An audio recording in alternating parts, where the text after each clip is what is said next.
Okay, thank you, Miles, appreciate it. So my name's Artie Crocker.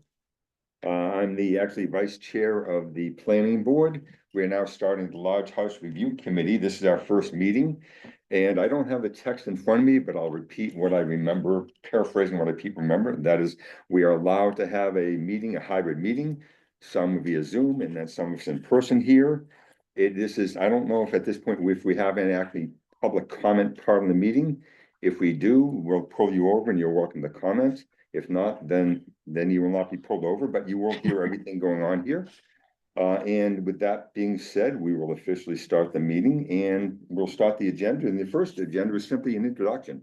Because a number of us know each other, but we'll go around introducing each other of the board. I'll go around, just introduce yourself, who you are, how you happen to be here, and your point, the interest in the Large House Review Committee. So I'll start with you, Chris Carter. My name is Chris Cotter. I am an at-large appointee. And I moved to Needham. We proposed on the house back in March. Went through the kind of terrible home buying process right now. Part of it is sometimes, putting offers in and then there's developers to point to buy a house and then the house is gone in, 60 days afterwards. And kind of now that I'm settling down, here for the long term, figuring out, okay, what else I can actually help the town instead of just 2 point on the sideline. And saw this thing come up. I've got a background in engineering, do kind of real estate construction development now. I'm more for commercial, large scale stuff. So I have a pretty good background for kind of helping out in this sort of situation. Thank you, Chris. Appreciate it. Jean? Jean McKnight. I served on this town's planning board for almost 18 years. And this past April decided not to run again. I was very pleased that I was appointed to be on this committee because I served on the prior Large House Review Study Committee that met for 3 years, as it turns out. I was going over old emails from May of 2014 to the spring of 2017 and came up with some articles for some changes that went through our town meeting. And the reason I wanted to be on this committee is, after this, the town meeting adopted the zoning changes, I had the idea, oh, I'm going to wait until there's a full year after those changes went into effect. And I'm going to study a full year before the changes, a full year after the changes, and see what the houses look like. What effect did it have? And then COVID came. And I couldn't go hanging around up with the building inspector, and I just sort of laid that down. So I'm very interested to focus again on this issue and really see, did it make any difference what we did before? And if not, what do we need to do now? Thank you, Jean. Appreciate it very much. I'm Mo Handel. I'm a former member of the planning board and have worked in planning issues for many, many years and was a member of the board when we did the initial work on large houses, which was not successful at town meeting, I believe, way back. And so I've always had an interest in this issue and its importance to this community because people talk about this issue a lot. Thank you, Mo. Appreciate it. And Lee? I'm Lee Newman. I'm the Director of Planning and Community Development. I've been with the town for a number of years and I was engaged in the last planning effort with Jean that we did on the large house. And I too am kind of interested in looking at the prior regulations that we developed, what worked, what didn't work, and kind of reevaluating where we go from here. And I have a whole staff of planners in my department that are available to, and GIS support staff and some funding for some consulting services if they become necessary to actually help this committee in doing its work. Thank you, Lee. Mary? Marianne Cooley, I'm on the select board. I also served on the last large house committee. And I think we actually solved for some different problems last time. So when the solutions that ended up coming forward, but I would hope to take some of the lessons that I feel like I learned last time and bring them forward to this process. Thank you, Mary. Ed? Ed Quinlan, member at large. I've been a Needham resident for about 30 years. Very disappointed in what I've seen going on for the past 10 and 15 years relative to not only tear downs, but sizes of houses that are built on very small lots. I think it's just an issue we need to deal with. I'm hoping that that's something we address with this committee. Thank you, Ed. Well, Rod Dangle, been a Needham resident since 1976. I guess I'm an at-large appointee. I consider myself the resident layperson. You know, my interest in this committee is just as a resident, you know, witnessing the effect of large buildings, all the flooding, and just hearing from neighbors and friends who live in town and have been affected both positively and negatively from this, from the large houses that are being built.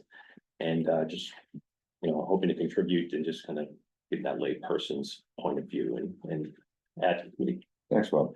Yeah, so Artie Crocker. I was born in town and I've seen it all kind of going through the years. Going back when my daughter was at the Elliott School, I was a PCC president then. But at that point, I feel as though that's when the term McMansion was invented.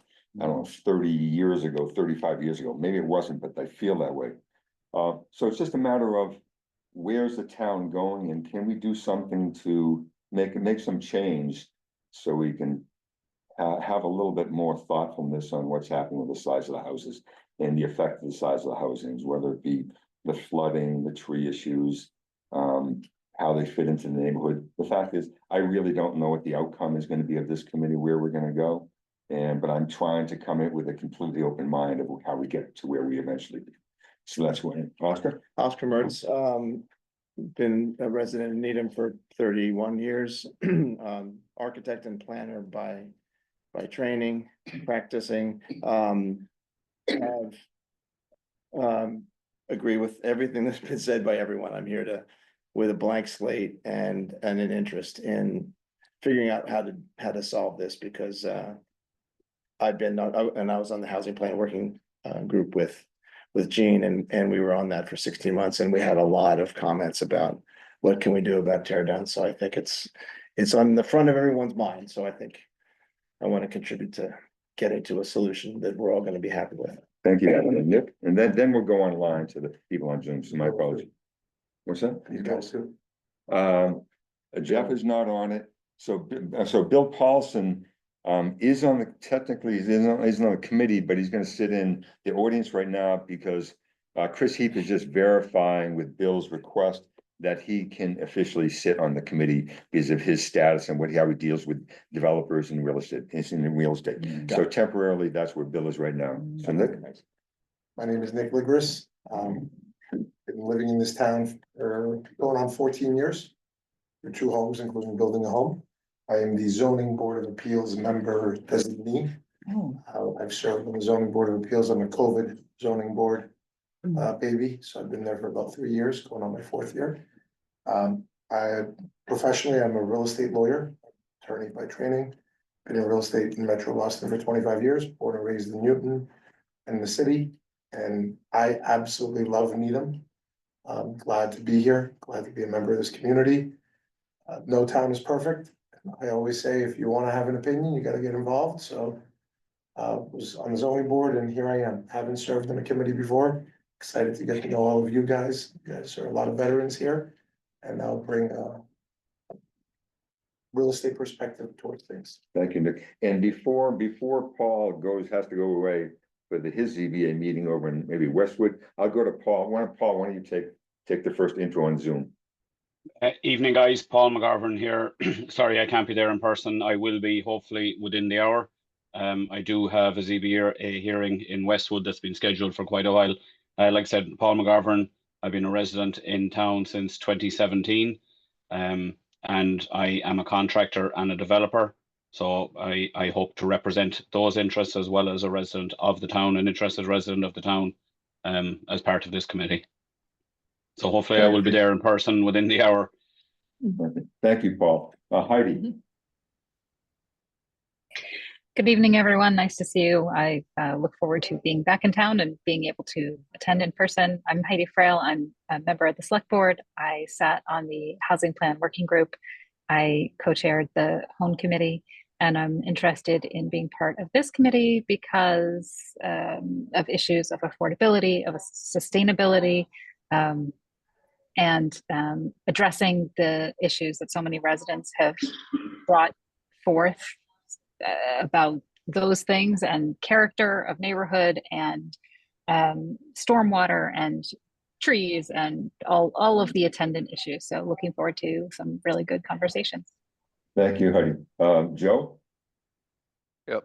Hello, my name is Joe Matthews. So I'm one of the citizens at Sorry, large. Joe, not Joe Matthews. Sorry about that, Joe. Oh, okay. Sorry. No, Joe Matthews, one of you go. So name is Joe Matthews. I'm one of the citizens at large appointed by the planning board. I'm also in town meeting and originally from Needham. And as most of you are aware, I brought a citizens petition in May of 2024, seeking to address some inconsistencies or what I viewed as inconsistencies in the bylaws regarding the large houses. And I think just echoing a lot of the concerns that some of the others have mentioned. I think a lot of people are concerned about the size of houses and the negative externalities that come from that. This is obviously the second go around, so hopefully we can have some results.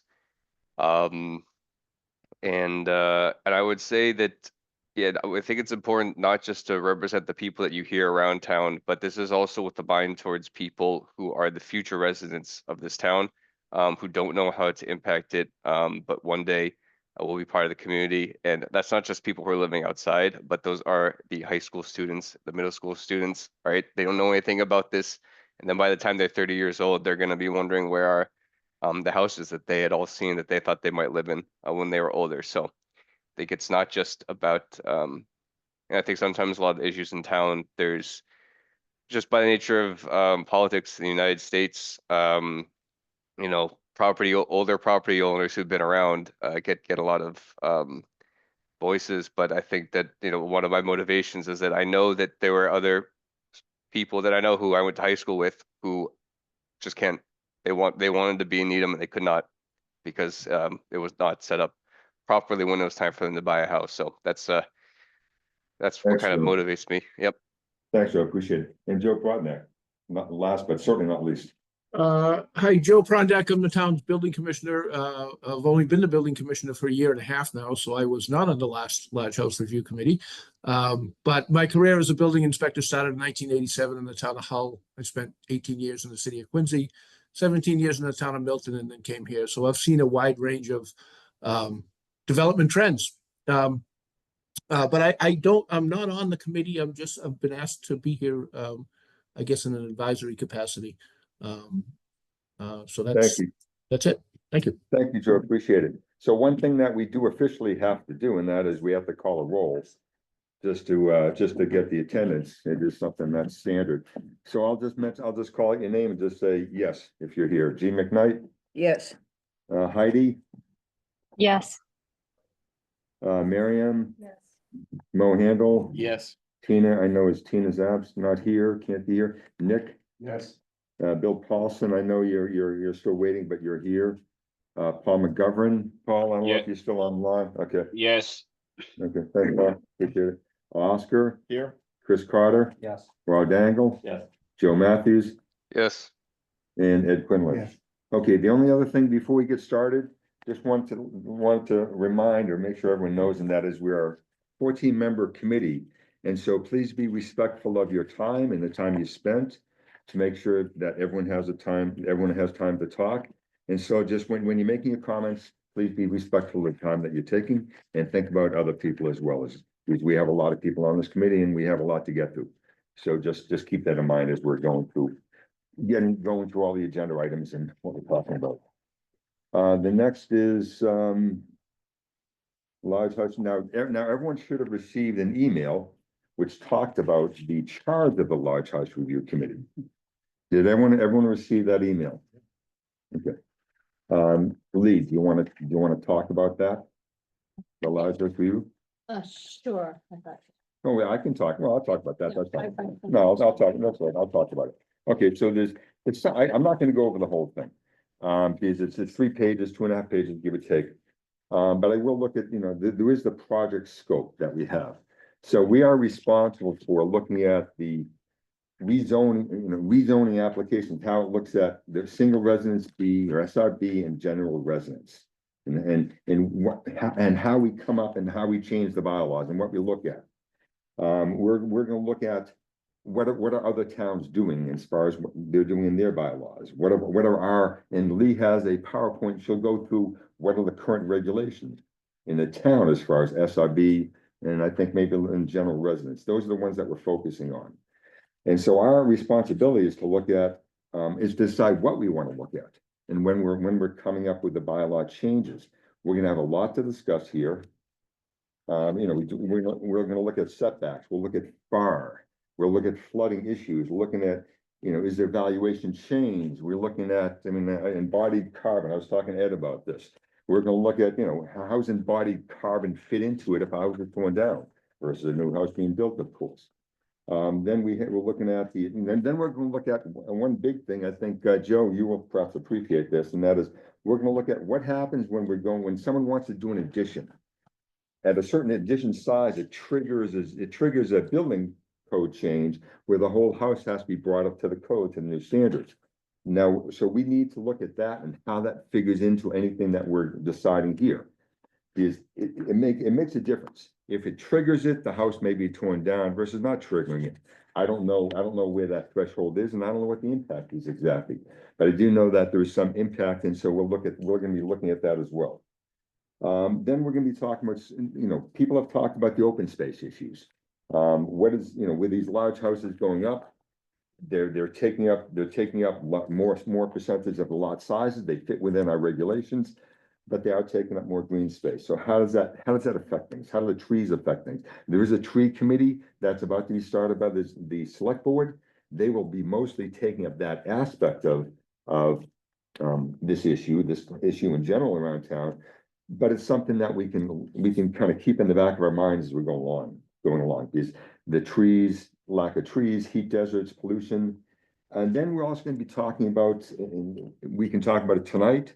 We can talk about it tonight, whether we break it out or not, I'm not sure. We're likely going to break out some subgroups or some working groups as far as people that are concerned about, let's say, the embodied carbon, or people that want to look at what are the zoning bylaws in other towns around us. So some people may want to be on that. I use the term working group, but that group that really digs into that more so. Then some people may want to be in a working group that digs more into what type of evaluation change will it be, or may or may not be on the property with the bylaws that we have. Now, of course, if we don't have a bylaw change, it's hard to know exactly what impact that's going to have on the valuation, but we should look at that as far as what's going on. Will it decrease it? Will it increase it? Will it have no effect? We need to know. There are a lot of things we need to know. So by the time we get to the public hearings, then eventually the town meeting, we won't be guessing about these things. We'll know the answers, and we'll feel comfortable of what we've decided to bring to town meeting. So we want to, as I phrase it, I don't want to leave any stone unturned. And so we're going to break out working groups, but people that are interested in these different topics. And Lee, why don't you take it from here? Because I've gone on for too long now. Why don't you take it? Because I was not going to go through the whole 2.5 pages that you sent, but if you want to go through more of that, please do so. Okay, I'm sorry, I was gonna focus, I thought it would be helpful if we all understood what the existing rules are that are in place now, so we understand what the existing structure is. And so I put together a presentation on that. I hope people don't get bored when we talk about zoning, although I think there's a lot of zoning experts sitting here at the table who maybe already know these rules, and I know a lot of you were actually involved in drafting them. So I thought it would be helpful to put together a presentation of what our current rules are in the single residence B district as it relates to the dimensional standards, and a lot of this work came out of the Large House Study Committee back in 2017. So before we start, may I ask a question for clarification? Mohandle said that the work of the prior committee did not, the recommendation did not This pass town meeting. 30 years, 20 years, and 25 years. Oh, I was talking about the. No, I was 14. talking about a very long time. Oh, okay, but there were zoning Okay. changes as a result of the committee's work Yeah. of 2014, 2017. Okay, I misunderstood. So I'm sorry. Lee, you have a PowerPoint you go through, and if we want to go back to some of the other issues as far as some of the general purposes, we can go back to that, but why don't you Why don't you take up the PowerPoint right now? Sure, let's just go through what the existing rules are. So maybe the first slide. So when the zoning was created, back in 2017, when all the changes were made, there were basically two buckets that were created. There was one set of rules for what new construction was, and that's, I'll go through the definition of that. Then there were another set of rules for what we defined as not being new construction. But there was a desire to give some protection to some existing structures and allow them to be expanded in a way that wasn't going to be available for the new construction circumstance. So what was defined as new construction was any structure that was built on a vacant lot. Or it was any construction where more than 50% of the building shell was demolished. And not including, I think, the single-story attached garage. And there was basically a look-back rule, which basically said you needed to look back 2 years and look at the demolition that had occurred within those previous 2 years, so people couldn't do things, sequentially as a way of getting around the 50% rule. So next slide. So now the next slide basically is looking at what are the current dimensional rules in the single residence B zoning district and the general residence zoning district for the situation that doesn't trigger new construction. And so essentially the lot size in those districts is 10,000 square feet. The frontage is 80 feet. And so both for the single residence B and the general residence district, the front setbacks are 20 feet. There's an additional provision that was introduced in 2017 that requires that the garage be kind of set back further than the front facade of the building. That was done to break up the front facade. So that increases the garage setback in those cases is 25 feet. The side setback in both general residence and the single residence district was 14 feet. And there was a provision that's added to that, which is if the building is more than 32 linear feet along that sideline, you have to have an additional 2-foot setback. And that was introduced back in 2017 with the goal of trying to break up the massing along that sideline. The rear setback was set at 10. In the single residence B district, I think probably one of the most significant provisions was the FAR was introduced, and I've got a table that actually shows you basically what that build out looks like, how that term is defined. But basically it was set for lots, I think less than 12,000 square feet was a 0.38. And for lots, 12,000 square feet or more, it was set at 0.36. And then lot coverage standards were created for both single residence B and general residence districts. And they varied as a function of lot size, with higher percentages happening on the smaller lots. And you'll notice, I think the range in single residence B is between 25 and 30%. In the general residence, it's between 30 and 35%. And the reason for the greater percentage of coverage in general residence was because that district also accommodates 2-family dwellings. And then the height's 2.5 stories. The stories is 2.5, the heights is 35 feet. So next slide. Just a Sure. question, just so I understand. So Sure. the maximum lot coverage, let's take an example, the 25 to 30%. Yes. So if the lot's, just make it easy, if the lot's 10,000 square foot, then the footprint of the house can't be more than 2,500 square feet. That's correct. Okay. That's correct. And I have a table that actually shows you how that breaks out as a function of lot size. Yeah, that's coming up. Another question, how do bathrooms, or sorry, basements count to the FAR?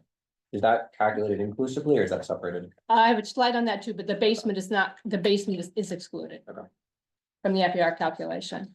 Okay, so. Can I just say, at some point, I would like to come back to this chart, because I think this group should put an agenda on a future agenda to just have a discussion about what is a simple list of the problems we're trying to solve. Because I think part of what we did last time was we tried to solve for everything.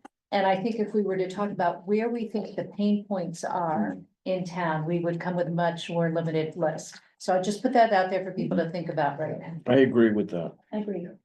Okay. I think we should go through all this, but at some point, I think we should have that discussion early on. Or we can probably have some of that tonight. Okay, so the next one basically is looking at what the requirements are for new constructions.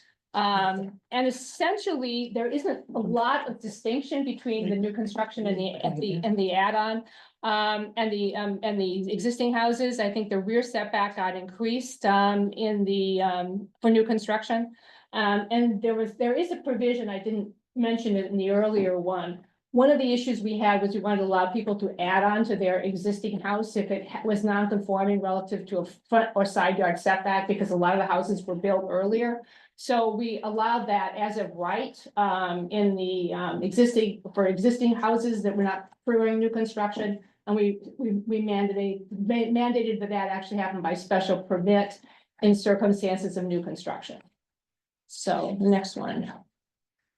So this is basically the exception that I was talking about. So if you had an existing structure that was non-conforming relative to a side yard, the existing zoning allows you to put an addition on that structure. So that the side yard setback for a lot that was created before January 9th of 1986 can be at 10 feet and 12.5 feet for lots created after 86. So that was basically designed to encourage people to be able to put additions on these non-conforming structures as of right, even though the base standards were higher for the overall districts that were being created. It was hoped that that was going to provide an incentive to encourage those additions. So the next slide is kind of getting at what you were talking about, asking the question about, which is lot coverage. So I guess in single residence B, it's running between 25% and 30%.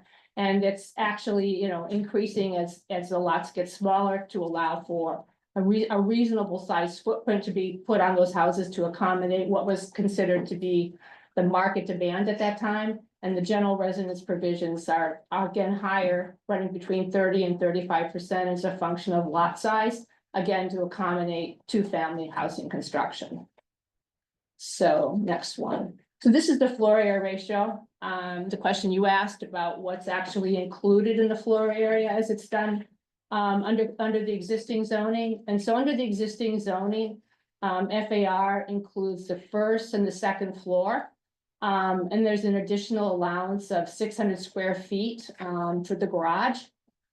So as Mary Ann mentioned, the profile at that time that we were trying to solve for was a situation where we had basically what the market was demanding at that time. So we were looking at a first floor, which included a 2-car garage, a living room, a dining room, a kitchen, a family room, a mudroom, maybe a study. On the second floor, 4 bedrooms and 2 to 3 baths.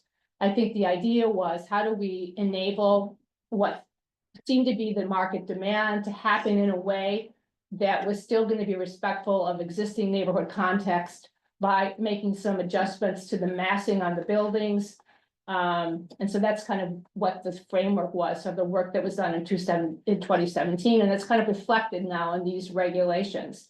So this is your FAR.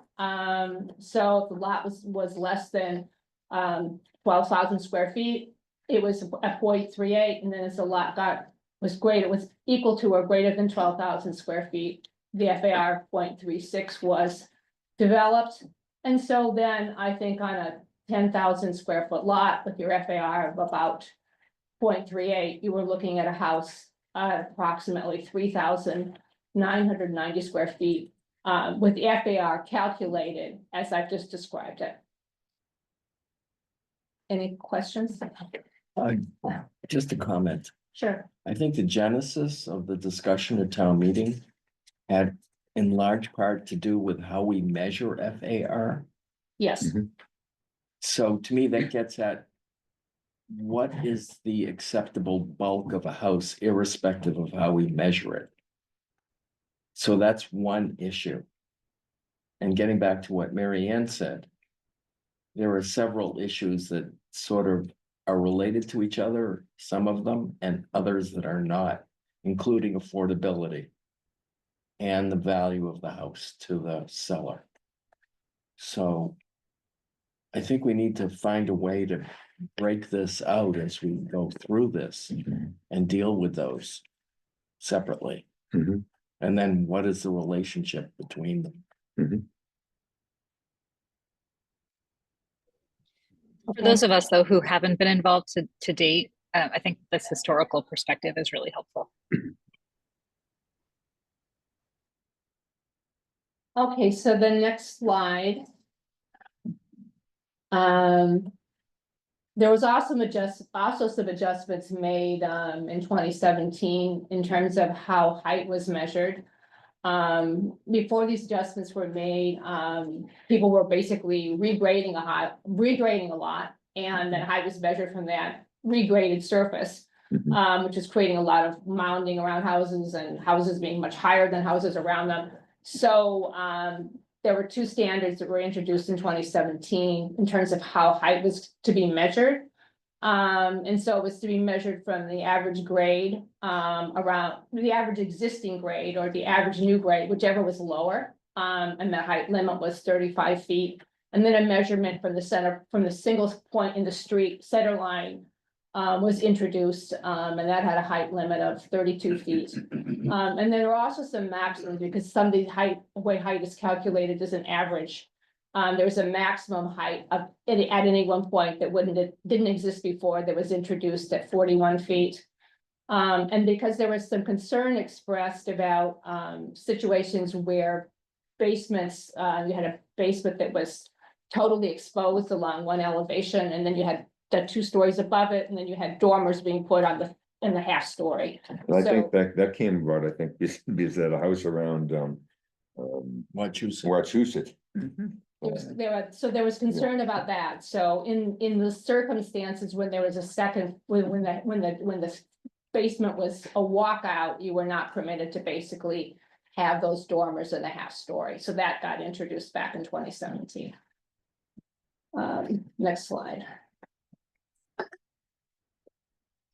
So yeah, these are just some, I thought, these are some diagrams that we had developed back then, it kind of shows you just kind of dimensionally what the requirements are. So this is basically a conforming lot that you're looking at in the new construction example.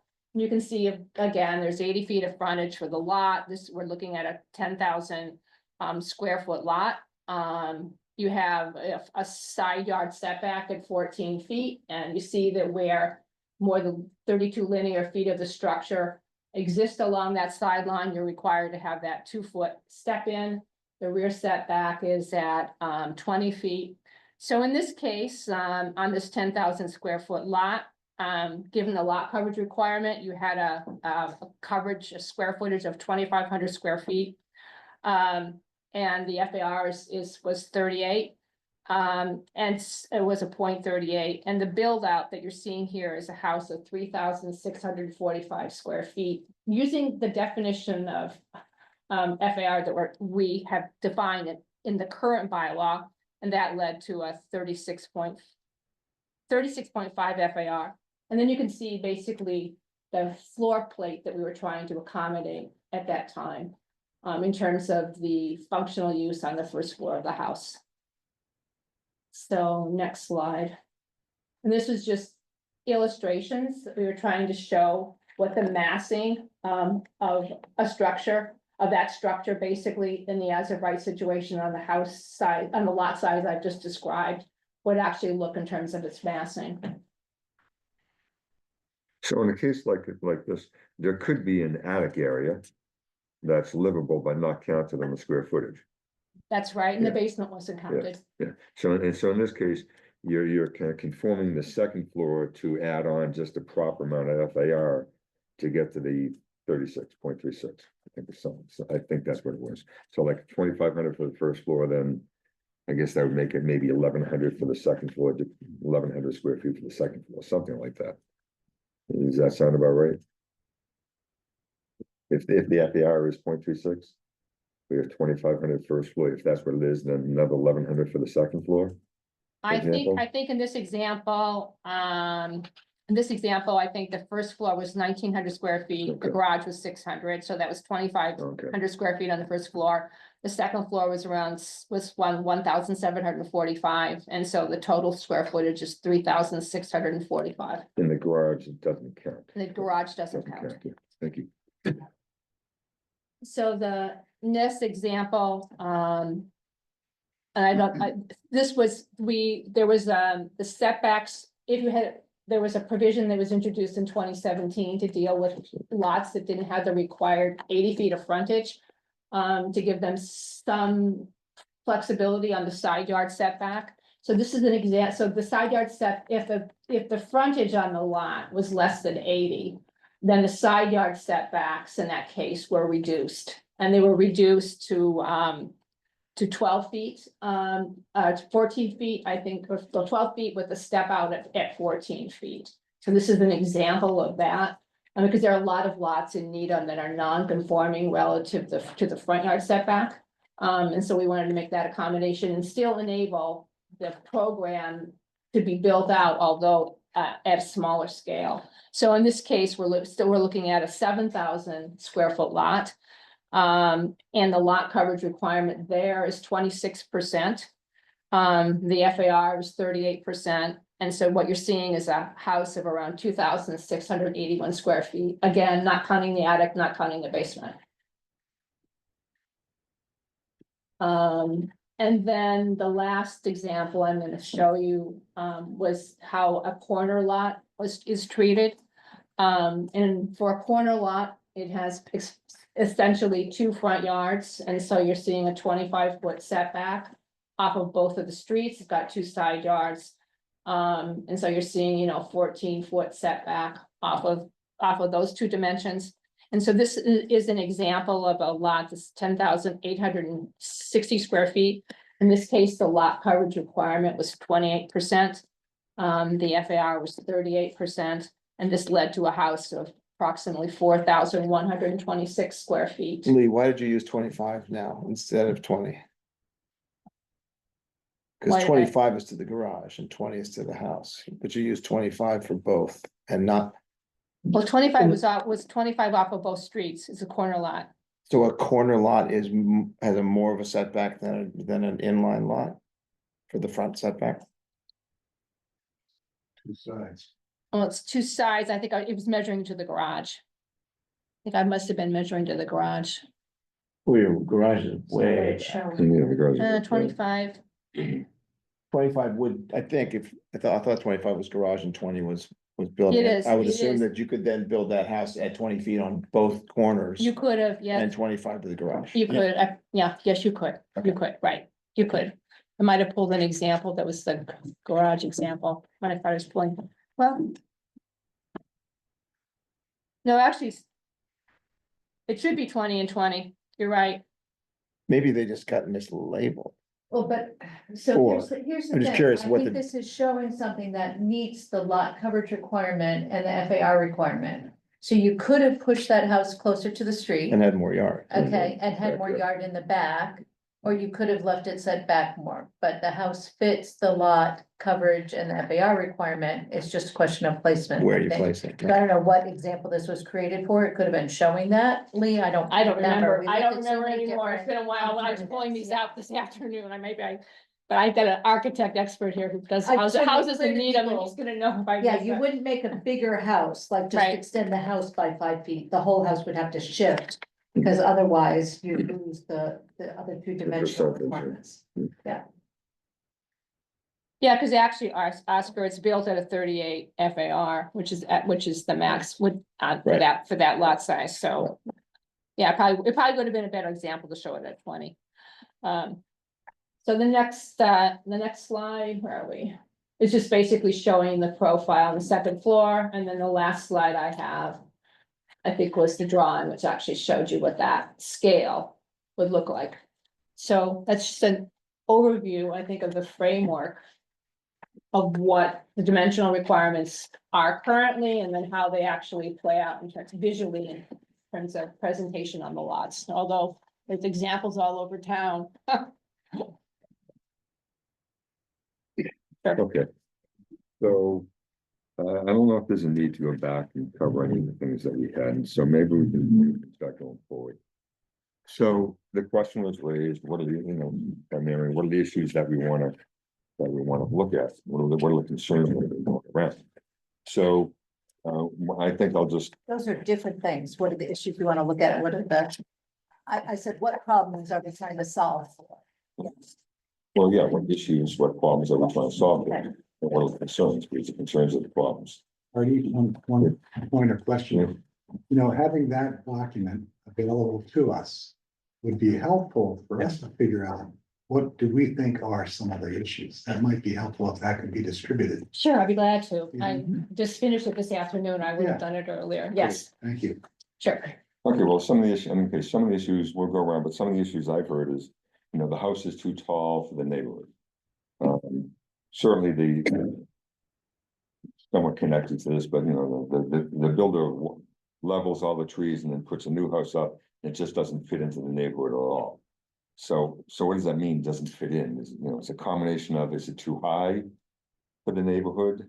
Is it too close to too close to the property lines for the neighborhood? Or overall, the massing of the house is just simply too big for the neighborhood? And I know there's a lot of talk about FAR. I don't particularly, you know, what they build or don't build on the inside of the house or using the inside of the house isn't really a big concern. There's no concern to me, it just isn't. They can have a bathroom, they can have a playroom third floor, not have a playroom third floor. I don't particularly care. Personally, I mean, I've thought about it a lot. I'm more concerned about what's the height and what's the massing of the house on the lot itself. That's, for me, I think, is the concern. How we, you know, do we differentiate neighborhood Z from neighborhood A in the SRB? I don't really know about that one. But Marion? So I've thought about this a lot, you know, what do I think we blew it on last time? And part of what I would say is we started with a program and we set the conditions so that every lot could meet that program. Which means the real issue, in my opinion, at a macro level, is non-conforming lots that used to hold 2 or 3 bedroom houses, now hold 4-bedroom houses, and those were the places where we increased lot coverage and we increased FAR so that the program could fit on that, and we decreased setbacks so the program could fit on that. And those are the neighborhoods where people are like, we are on top of each other, we're looking in each other's windows, all of that. So I feel like the starter homes disappeared, right? And the neighbor on neighbor perception really is coming in a lot of ways from that. That's my perception. When you say when you say non-conforming, you're talking about, are you still talking about, like, say, 10,000 square foot lots? Smaller lots, Even smaller lots. non-conforming for frontage These 10,000 and square, smaller. these 10,000 square foot lots are still, relatively speaking, you know, relatively small. They are, but I think the SRB. biggest challenge have been the smaller lots, again, that used to hold 2 and 3 bedroom houses and were replaced by 4-bedroom houses built out to the max possible dimensional requirements. That's my perception of a big part of the problem. Can I just Well, ask I a agree with question? that. Yeah, I just want to ask a Oscar? question, if I can rephrase what I just heard you say. You had a program goal. The last was committee had the a last program committee goal. had a program goal, and that you tried to have a one size fits all to try and accomplish that without taking into consideration varying lot sizes or non-conforming lots with 40 or It- 70-foot It did frontages. consider the lot size, but that was why exceptions were created so that the FAR increased or the lot coverage increased as the lot became smaller, Yeah. right? If we go back to. Yeah, previous no, chart, that makes sense. Okay. You know, that if you have a And small the lot, you give them a little bit setback more coverage. became less on the smaller lots because you would go closer to the side setback, for example, so that you had enough room to fit the program of the house on that smaller lot. So then the chart that we have up there, which has the 10,000 square foot lot with a setback of 14 and 20 and 20, whatever it was, you had it, so for the But then 7,000 we square foot talked about the 7,000 square foot house Yeah. lot going to that ended 12. up having the 12-foot setback Yeah. instead of 14. Yeah.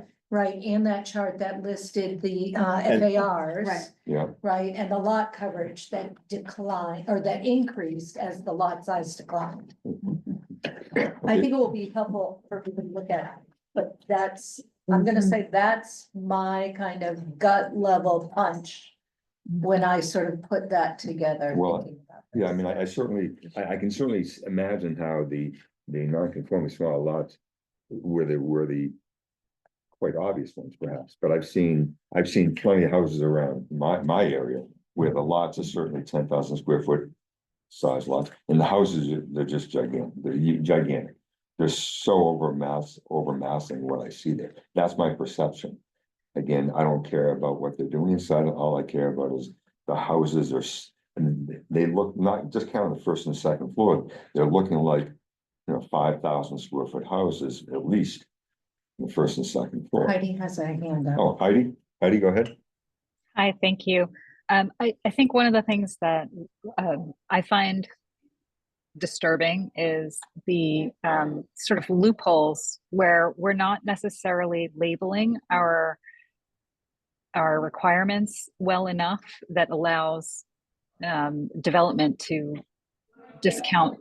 So what I mean is, like, our FAR only it takes into account the first and second floor. The developer is effectively adding a fourth and basement, or a third and basement floor that is uncounted, in addition to potentially a larger garage than is counted for in these requirements. So I think one of the things that I would like to see is just to tighten that up so that whatever is built has to be expressed, or what is expressed in our regulations is what is actually built, versus this huge disconnect. Because I think that's part of what you're seeing, Artie, these houses where all of the FAR is in the first and second floor, but there's considerably more house, twice as much house in some cases.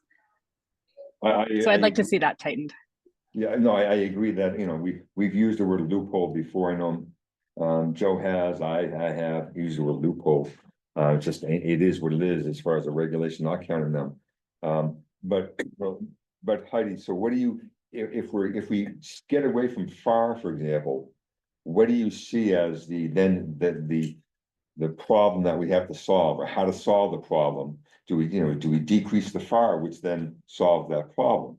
How do we make the houses shorter?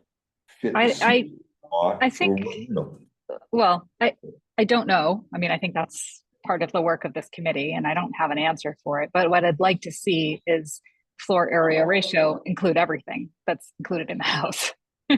So that either we expand the FAR and change the definition, or we change the definition of, both. But it should match. The house that is built according to the regulations should match the regulations. There shouldn't be so much exempted space. I don't think that makes any sense. And particularly when we talk about the new building regulations, where we talk about conditioned space, I mean, I think that's another opportunity to include some of this in those definitions. But I think we need to be more careful about our definitions, because I think we're leaving a lot of money on the table. Ed? Was there discussion back in 2014-17 about the basement and third floor? I think the idea was that the basement shouldn't count, if the basement isn't visible, then it wasn't creating a visible mass. And so why count the basement space? Who cared whether it was finished or unfinished? Oh, by And not I'm gonna counting- say at that time, Yeah. At that time. nobody was developing the third floor Mhm. into a third floor. Mhm. So I don't think there was a good understanding that, I think we increased the height. I don't remember, right? Wasn't there an increase in height? There wasn't an Maybe increase in height. 35 to 38 or something? There was an introduction of dormers and the. And I think there's been a lot of change in what's considered livable space, Well, so I usable think space. prior to that time, people weren't putting third floors in to the houses that were being constructed. See, I think a couple years before this was all done, there were some changes to the dormer rules in that half story, which opened up the amount of dormer space you could have, and then 2017 came in with the changes we make. Yeah, I will break the fourth wall in a minute, Jeff, but well.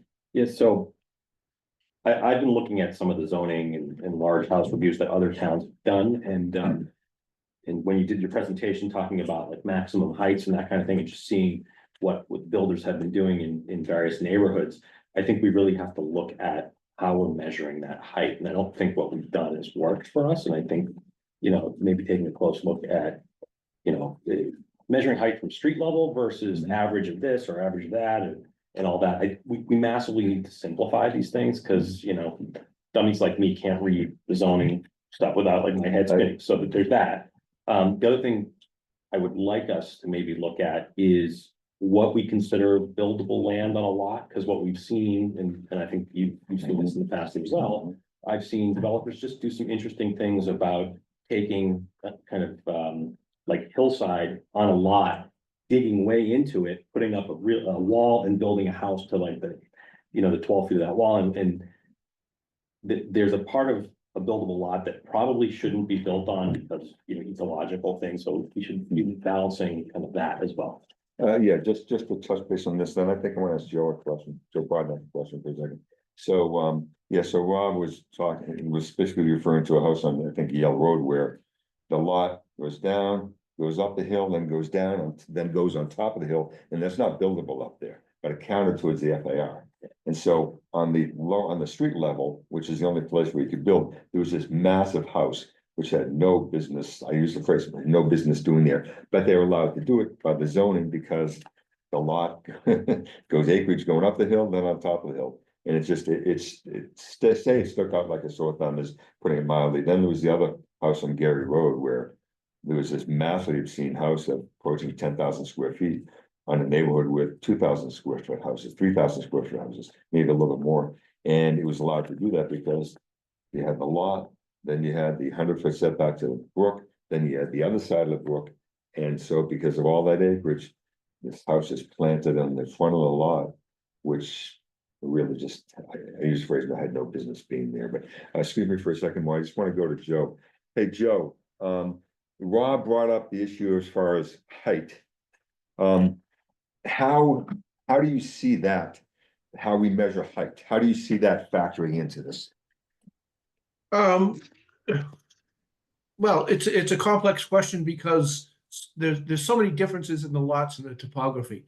But I don't necessarily see that as a problem from my end. It's a simple calculation of the average grade, and then you measure from there, whether it's the proposed grade or the existing grade, whichever is less is the one that you measure from. I guess if you're concerned about height, then maybe the 35 foot is the number that you want to look at. Thanks, Joe. Mo. We're confusing ourselves when we talk about how the space inside is used. The issue is bulk.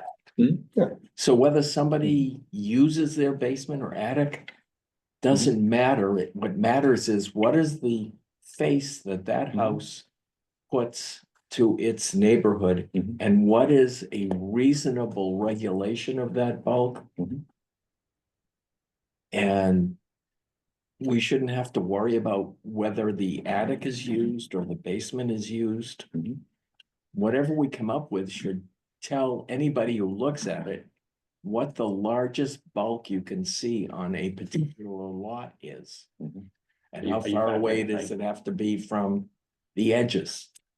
And you're referring to height also, because that height's part of bulk. So you're visually the whole thing. A height is a limit that defines where the bulk can occur, Yeah, as is still the part of bulk, setbacks. yeah. You could build a cube to 35 feet, and Yeah. then you could have that's a bulk. Which brings up an interesting point, and that is, I don't remember right now as far as the height limits. Is there any discretionary difference between whether it's a gambrel house, a flat roof, it's traditional A-frame, just from the height's the height. So The height is the height. so if they could build a 35-foot flat house. Okay. I'm gonna break the fourth wall for a second, just in this case, Jeff, because you were on the committee before. What did you want to say? I'm not gonna be advocating for anything, I was gonna clarify that I remember our discussion in 2017 around FAR and the attic. We spent a lot of time talking about unintended consequences. I think that's gonna be a bigger part of what you're gonna be talking about coming forward. Builders were pointing out if there was if an attic was included in the FAR, as livable space at 6 foot, that the builders then would build an attic that was 5 foot, and then it wouldn't be included, right? Which makes for one, a very ugly looking house, without a crown, that makes it for not usable space for the people, for the people who Okay. buy it, Thanks, Jeff. right? Okay, thanks, Jeff, appreciate it. Paul?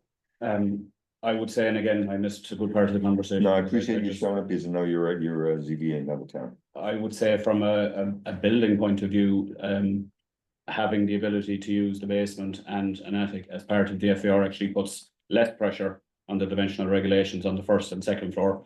Obviously, builders are trying to maximize the square footage that they're getting. Mhm.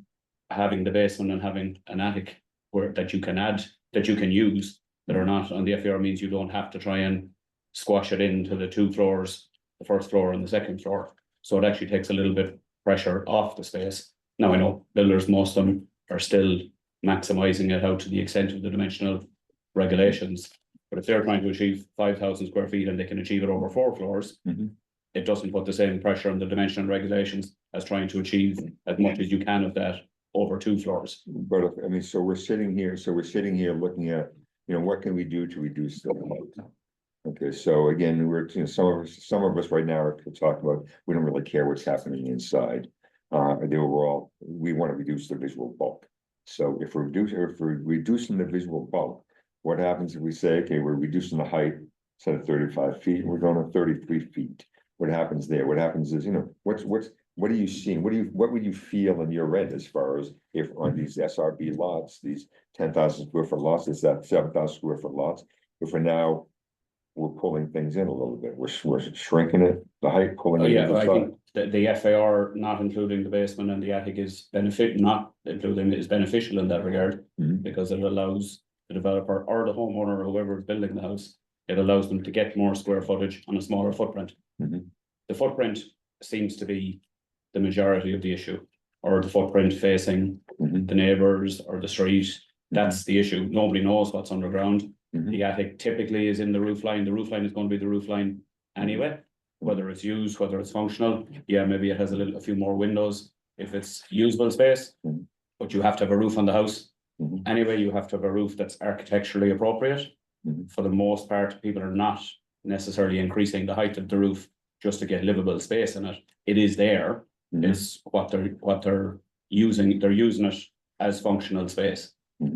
Oscar? Can I ask you a question? Yeah. If you were coming into this town now, and all of a sudden, the non-conforming lots were 14, not 12, and the 10,000 square foot lots were 16, not 14. And maybe we're making a bulk change with the FAR, but have you had any issues with? Would that pose a problem for you? Because you're saying an 80-foot frontage, taking out 28, taking out 32, so you're building a 48-foot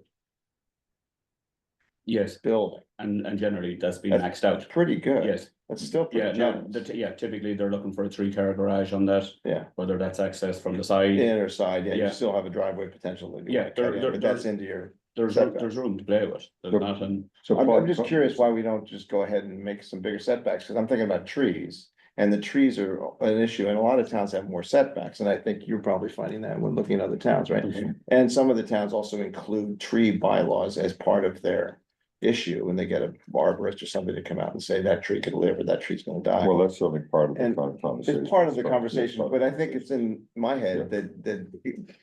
I mean, I'm one of 2 existing houses on my street, everything else was new. And the guys next to me clear cut their sites, clear cut. Can Sorry, Heidi? yeah, Heidi. I'm not gonna. well, I'm just wondering if I can throw out one thing. People keep saying that the massing that above ground is really the only thing that matters. And I just kind of want to throw out here that I think that's not the case. The size of the basement, especially on these much smaller lots, there's the tree issue that Oscar was just bringing up. But I think, the stormwater issue and the size of the basement does make a difference, particularly when those lots are graded up to allow for a full height basement that is living area. so I would just caution us. I'm not saying that there's an outcome here. I don't think that the size of the basement is immaterial in this conversation. Okay, but you're specifically referring to a basement that wouldn't necessarily have been a full basement. Depending on how we look at our charge here, depending on how we look at all the items in play. I'm saying that the size of the basement makes a difference to the quality of the lot and the quality of the stormwater management and the ability of trees to be retained during construction. I just think that it's an element that we do need to consider. Not saying that we need to change our regulations about it, but it's not independent. It does influence some of these other items. Well, there's no question that, I mean, I've talked about the size of the houses and the size of the basements. Well, because of the size of the houses, the size of the basements, and the increased flooding issues going on, and certainly the size of the houses, it decreased on the lot, which then. So if we exempt the FAR of the basement and the attic, and we push it all into floors 1 and 2 will be bigger. The bigger the floor, the bigger the basement, the more the lot coverage, and thus the greater the problems potentially with trees and stormwater and so on, and mounding. So I just think that it's an element that we need to consider. That's all. Well, certainly if we're looking at setbacks and increased setbacks and perhaps a decrease in height, then that changes the bulk and that also changes the basement component as well. But Mo? If we include everything in the FAR and allow living in that FAR and keep the FAR so that you can have living space in the house, you would get smaller bulk and a smaller basement. Am I wrong? Correct. The house would have to be smaller to include, if we kept the FAR If you kept the same, and yes. So we could come up with a way to do that would reduce the size of the basement and therefore the footprint of the house, and therefore preserve more of the trees and do less damage to the groundwater, right? Yes. And then the other question I have for the developer is, what is the typical height of a basement on a new house these days? Most of them, they're looking for probably between 8 and 9 foot finished ceilings. In the basement, Yeah. and it's not counted in the FAR. It's not counted in the FAR, but just Yeah. because it's not counted in the FAR doesn't mean it's not going to be there. No, I understand. It's gonna be That's there why, anyway. that's why it There's- should be Yeah, counted. there's no scenario where people are building a house and just doing a frost line under part of it. Yeah, I think the Why- only hold- issue, hold on, hold on. Why, I've always been curious about this, and why the basements have to be the height of basically a regular floor? Market. yeah, I mean, that's Well, what. hold on, I understand, yeah, I mean, we. What's we- driving all of No, this. we can say market, but I also talk to people that move into town, and some people like Chris. Perhaps a prime example here, but someone else I've talked to, they said they were looking for these smaller houses and they couldn't find them because all the houses being built. To maximum size. And so is it what's driving, is the house driving the market, is the market driving the house? Why are the houses being built to the maximum size? Because it's. Three guesses, the Because they first two can't, don't because count. it's Needham, and people will come and At buy. every what- community. In Needham, and people buy whatever the heck is going on here. They sell. And the builder makes the most money. But I Yeah. think I'm sorry, Jean. I want to go back to what Mary Ann said, because I want to fully understand it, and I don't mean I want a tutorial right now. I want to know if, what was done in 2017, is there a link to the changes that were made, to the final report that was made? In the town's website somewhere? Yes, I have all that information. There was a report that was issued with all the exhibits, yes. Yeah, I think it would be important for this committee to have those reports, to see clearly what was done. And particularly, I think I understand what Marian is saying is that, we made exceptions for, non-conforming lots, to make it easier to tear down and rebuild on a non-conforming lot. Well, we And- had a higher FAR for the non-conforming It was lots. FIR, And- FAR, which was a new thing for the non-conforming lots. Well, we introduced an FAR, and we decided that the smaller lots would have, I think, well, actually, from. Yes, up until, I think we have a 0.36 for 12,000 and greater, and everything smaller than that. Is a 0.38, so, You could, yeah. so And- it's it's Yeah. going from 10,000 down, And I basically. remember thinking that that seemed reasonable, that because the lot was smaller, the house would end up being approximately the same size. Well, the size, So- the size of the house was going down. I mean, so for a Yeah. 10,000 square foot lot, it was around 4,000 square feet. For a 7,500 square foot lot, it was 2,800 square Yeah. feet. As I said, So I don't even though want to the get number into, was the I 0.38 don't want to being get applied in, to as smaller people lots, say, it was- into the weeds. Okay, Because so I'd like to understand it better and have some way of understanding it better. Thank you. Chris, I'd like to, and maybe you can just tell us your experience. During the interviews, you shared some of the experience, so maybe you can just. Yeah, so we moved into the house on Harris Avenue near Harrison Dedham, and it's a 1,500 square foot house, the first house in on the northern side of Harris Avenue. To be honest, if we could have afforded a little bit more of a house, I wouldn't have complained, but you know, there's only so much money you could buy. But I mean, I personally prefer a smaller type of a house. I wouldn't want a 6,000 square foot house. I think that only suits a certain, you know, honestly, 5 or 6 kid family to have that big of a house with that many bedrooms. Most families don't have that.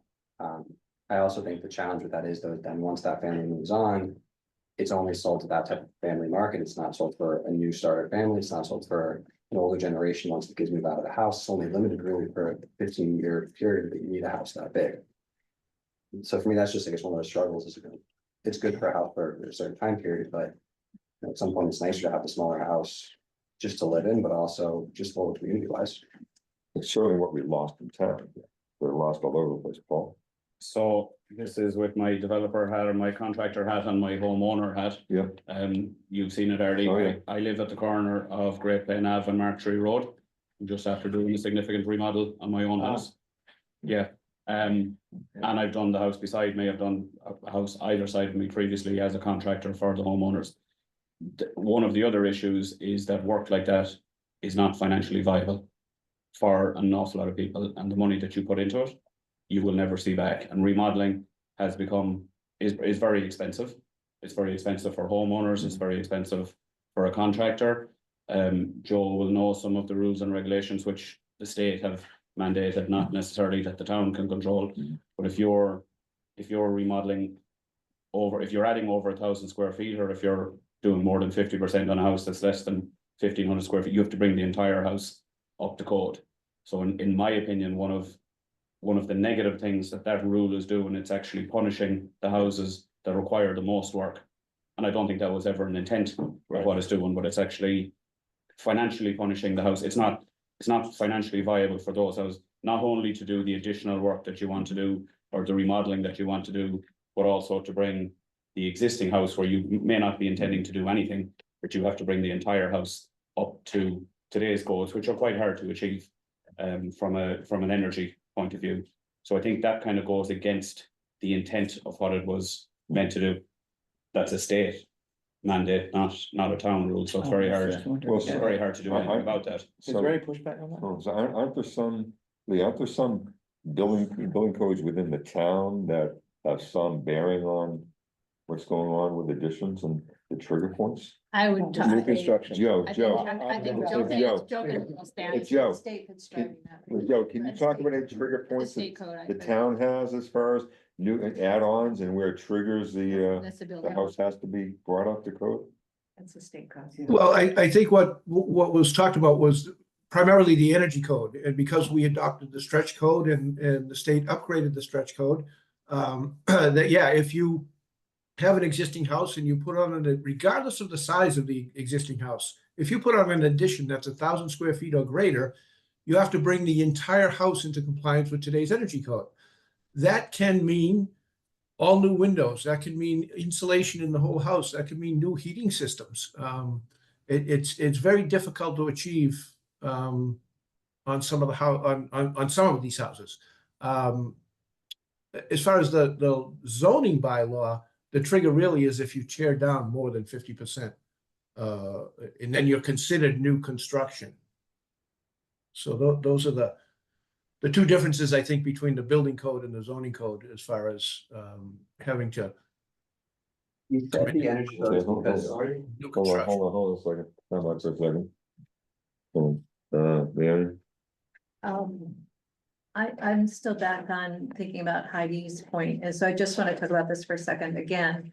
When I talk about on the non-conforming lots, the fact that we took 2 and 3 bedroom houses with 2 and 3 bedroom basements, and we replaced them with 4 bedroom houses built out to all the dimensional requirements, that's much bigger. If we create something that actually creates smaller footprints on smaller lots, you would have smaller basements on the smaller lots. I also think one of the things that this committee might want to consider that I understand is in some other towns bylaw says that if somebody's looking to finish a basement, to create conditioned space there, to use a term that I do think Heidi's correct, we should be using more often in this round of discussions. But if they want to create a finished conditioned space in their basement, that perhaps we get to the point where we require perk tests and understanding whether that is a basement that floods, because part of what has been so interesting to me, you know, I moved to Needham in 1986 when I got married, and almost nobody had finished basements. And the reason almost nobody had finished basements was because many people had basements that had a sump pump or that flooded on occasion or something. And I don't know why there was this magical thinking that if you built a new house with a new basement, that it would not flood and it would not get water in it, but that seems to have happened. So I think maybe there's a room for a perk test. So I'm Well, gonna they offer that as another thing that we think about going forward. I don't think to discuss tonight. Well, they, you know, have some builders, Paul, I'm sure you can test this, they raise the grade of the house. Well, that's what I was Well, gonna just ask Raise- Joe. It gets back to the question with Joe, and I think we're gonna have Yeah. to have a whole. I wanna go back to look that, at yeah. how you Yeah. Then at it some floods the point. neighbors. Yeah, well, yeah. Well, exactly. Massachusetts is one of 15 states that doesn't require disclosure on flooding. Interesting. We don't require disclosure on basically anything. But certainly flooding. I just learned that today at MAPC. Oscar? I was just gonna say, Joe, and I'm thinking about the same issue, and I know for a fact that, you know, I've driven by so many houses where on the property line, a new house goes up and there's retaining walls facing their neighbors, and they have raised the grade to probably avoid slab or to get the height they want for the basement. Mhm. But, and so I know, Joe, you said that there, you have to measure whichever's lowest from either existing or new grade, but it still feels like there are so many conditions where houses are looked at only with blinders on and not able to say to the, look at their neighbor impacts. And I don't think there's any requirement, correct me if I'm wrong, for letting someone do that. That they can do that, basically, they're allowed to adjust their grades and build a retaining wall on a property line, and so be it. And as long as they're, I know we have to contain our stormwater, right? So we all have to do zero runoff, and so that we have to contain everything on our site, but that still doesn't mean there will be some potentially, like, as you were saying, Well, where I've never- people are cutting away slopes and making retaining walls and doing things, still containing it, but they're manipulating the ground plane and certainly taking trees down, obviously. Well, I'm not a believer that infiltrating all the gutters into the ground are going to create zero runoff. Well, Quote, it's gonna create some other. Definition of zero runoff, Right. sure, but Perk the whole, tests the whole, maybe. the whole underground water, I mean, everything's Right. changing, everything's Right. flowing. More- There's no place to go. Some, a better understanding of what the impacts are, maybe, the more engineering analysis, but I guess I am curious if what other people feel about that whole Well, unintended consequences or intended consequences of having the ability to lift the house to be able to get your big basement in or a taller basement in or. I have a great example on my street if anybody wants to see it. Yeah. There are examples. Yeah, it's a really- Rob, So this goes back to, I don't know, disclosure and all that flooding, and just based on what I have seen with just new construction and flooding in neighbors' yards and that kind of thing, do we hold kind of, I'm just gonna use builders, as the kind of nebulous boogeyman here. Do we hold builders accountable as far as like impacts out several years? You know, I buy a brand new house, I flood my neighbor's yard, my neighbor gets upset with me, I'm the new homeowner, now the burden's on me to basically mitigate the flooding. I've seen in other states where, you know, when you're building a new house, if a builder is the kind of the original owner or whatever and does the project, they're required to post bond for a certain period of time, which gives, you know, the neighbors and gives the new homeowner basically some insurance there. If there is a flooding issue created by that kind of disruption, that would mitigate the problems. Like, we obviously don't do that now. Is that something that we can look at? An individual. I guess we can look at anything. I don't know if the state would have an issue. Yeah, I don't with know if that. that's legal, but that's. Yeah, I suppose we can look at anything we want to look at. I don't know. I mean, I agree, I understand what you're saying and probably even agree, because I mean, I've seen neighborhoods where they're literally, the houses are flooding out next door when they didn't have floods before, and it is just directly related to the new house. That way. I Not think, even a question mark. you know, it's very easy for, you know, for a builder to build a house, sell the house, then walk away, and their responsibility after a certain period of time is done, right? And it shifts the burden onto the residents to deal with it. So I don't know if there's anything that could be done there. Joe Matthews has a hand Oh, up. He Joe. hasn't Said anything. Oh, yet, Joe. so- Yep. Yeah, so let me just take a few minutes, just do this in bulk, so I don't have to keep jumping in and out. So first, I think a lot of these issues we tried to address, or I like talked about a lot over the past year and a half, in the various meetings. One thing I would offer is I put together a pretty extensive report on the issues, overview of other towns' bylaws, examples, and things of that nature. I think many of you have seen it who are on the boards because I forwarded it to you, but I think some of you in the committee have not seen it. So I'll send those along because it has a lot of these answers and a lot of the background as well, a lot of supporting documents. And I think it's quite a big document, but it's quite useful, I think, and I hope it'll help. I'm just writing down all the issues, just going back to the start of this conversation, Marianne, saying, you know, what problems are we trying to solve? And we have houses too tall, removing all the trees, changing elevation of the lot, too big for neighborhoods, stormwater, etc. And from my perspective, I really think that the entire, almost everything is stemming originally from the mass of the house and namely the amount of square footage, right? And this is so basically FAR. And I think this was the point that I tried to make over the past year. And that overall, I think the regulations are not so bad in the town, except for this loophole where the total floor space was not being counted properly because of it ignored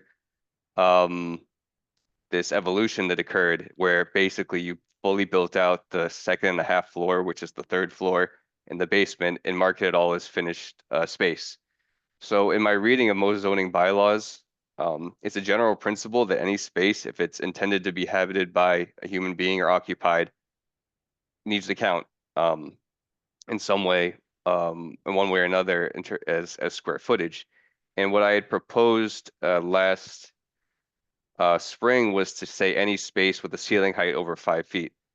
And this is, maybe it's a kind of a simple way. It's very straightforward, right? There's no subjectivity to it, so it's quite useful. But you could do this many ways. You could do 7-foot clearance, 8-foot clearance, conditioned space, right? This new term that we have with the energy code, finished space. There are a lot of ways. So I think that the first way, and I think that the only way that this, whichever way we go, is going to have success in the end is if we decide on a definition of the space that counts. Right, and then you can maybe say, all right, we'll discount garage space, we'll discount utility space, but everything has to count. And then the second part of that is to figure out what is the appropriate size of the house. And so now you take a look at, once you have your definition of what space counts, you look at that 0.38 number, right? Because now maybe that 0.338 number, now that you're counting everything, is too small for some lots, right? For the smaller lots, maybe that's not going to work anymore.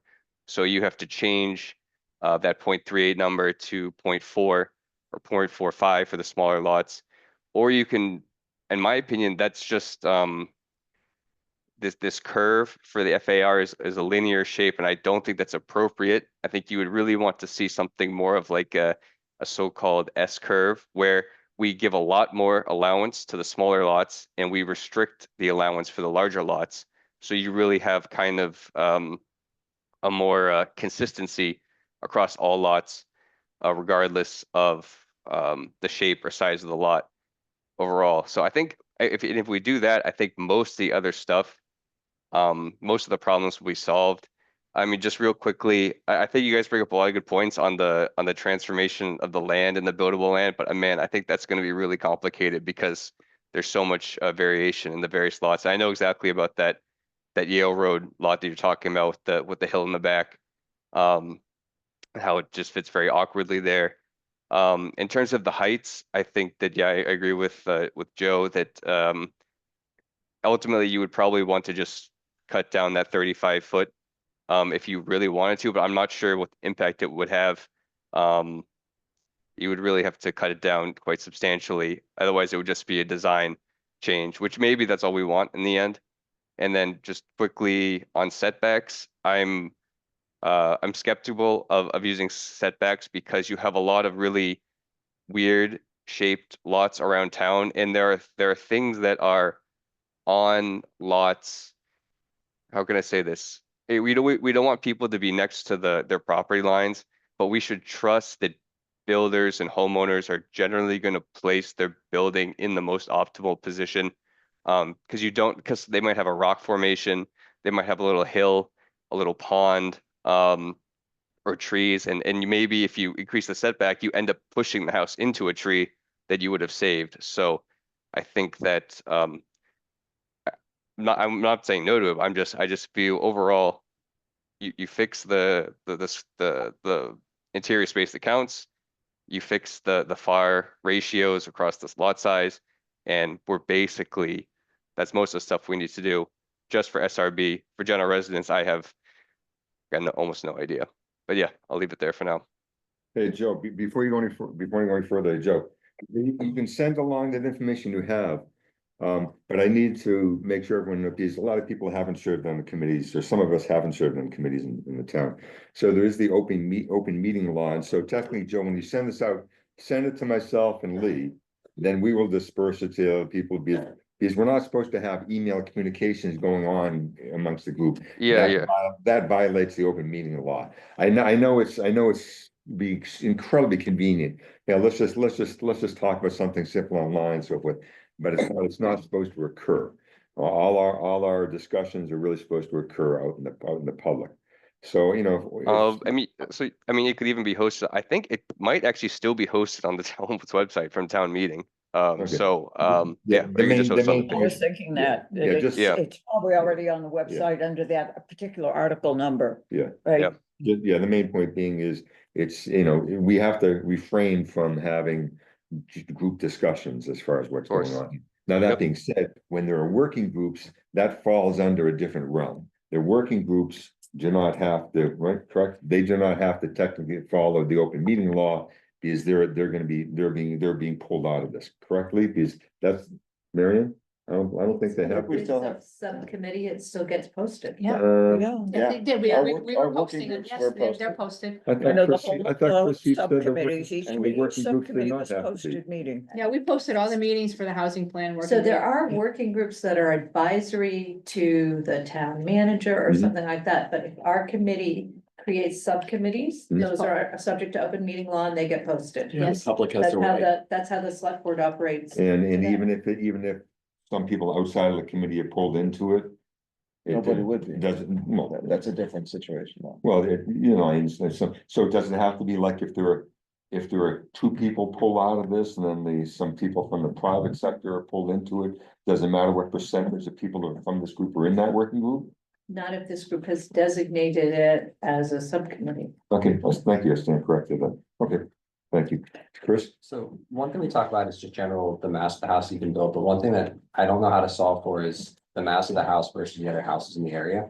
Because if you've got a set of 1,500 square foot homes, a 3,000 square foot house would look out of place there, but in other areas, even if it's allowable in the lot, it might not look out of place. And I don't know how to solve for it, 'cause it's hard to tie what you can do based on other houses, because those are continuously changing.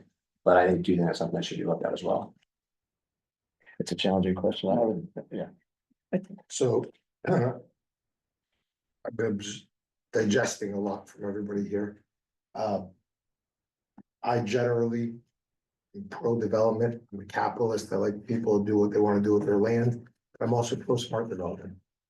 So to bring it kind of back full circle, I live in a very large home in this town that I built.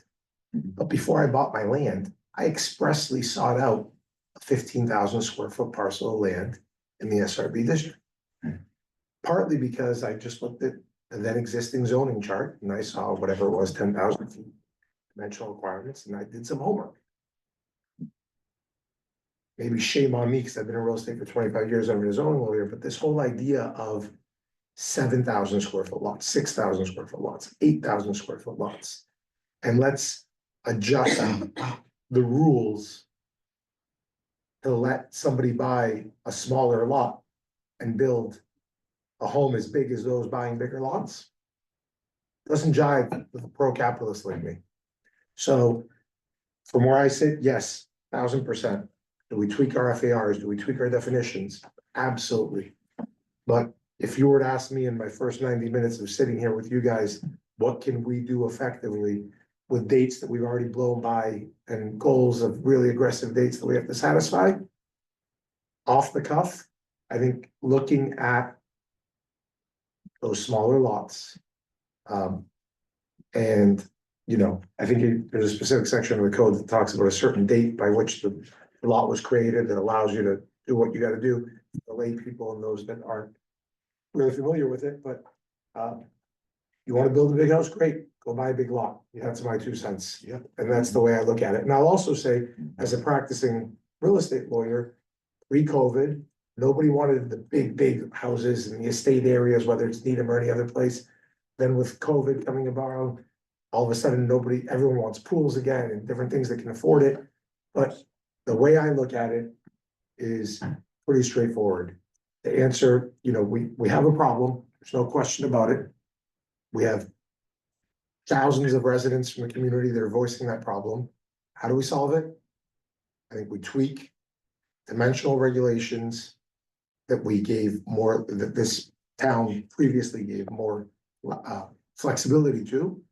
And we tweak some definitions on FAR, and we're not gonna solve it perfectly, but if you were to ask me in 90 minutes what I've surmised, that's what I've surmised. So Chris, So response to that, I think for new construction, I'm on board for that part, but I think for additions though, if you've got a small non-conforming lot, you can get pigeonholed into a really tough spot if you do want to try and do any sort of work.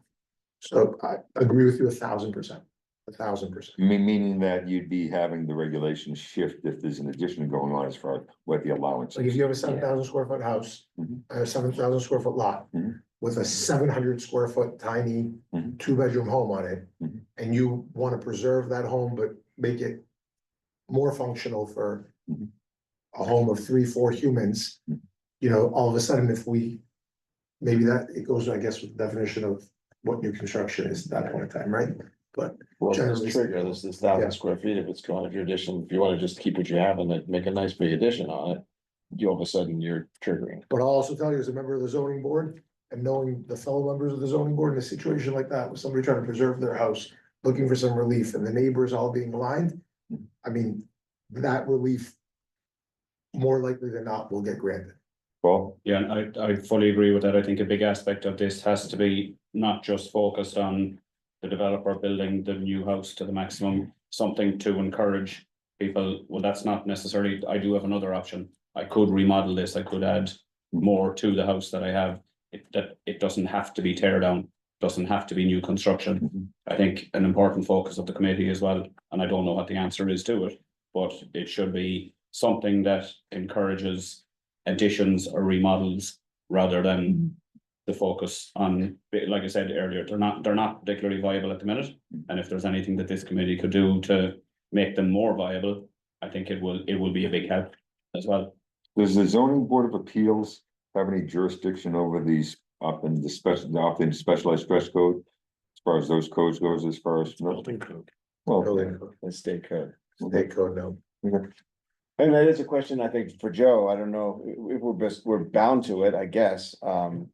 that's a real trigger. I mean, it's a real problem. Mhm. You know, the state obviously did it because they want to inspire everybody to renovate their houses and become more energy efficient. I mean, that was the goal for, you know, the whole energy driven, you know, Massachusetts. So the question is, So- what are the ramifications? Ramifications are Self-defeating, everybody who's yeah. trying to make a, yeah, renovate and, which I would also endorse. It 1000%. preserves the starter stock. It preserves the status quo, it also just allows people to get a house. You know, and build it to their needs as they need them, and we all used to buy fixer uppers, Meaning- and there aren't any fixer uppers anymore, you can't even buy them. So Mo, when you say that, I mean, it's in this often specialized trust code has the opposite effect of not allowing the starter stock to be preserved.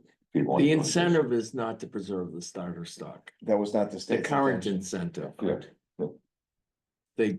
At least not in Needham with the size of additions people are trying to put on. Heidi has a hand up. Heidi? I think Right. it's important to remember what the size of the addition is relative to the size of the house that you're trying to renovate. I mean, certainly I live on a 6,000 square foot lot. And if I put 1,000 square foot addition on my home, it's almost doubling the size of my house. I mean, so I think, when we talk about these different lot sizes, like this is not necessarily an impediment. Maybe people who live on larger lots or who have larger homes who want to do larger additions, maybe they have to make a decision. They're being asked to make a decision about what kind of addition they want to make and how large an investment they would want to put into their home. But I don't see that as a problem personally. So That's just a decision that people need to make. that's information we need to clarify some of the information.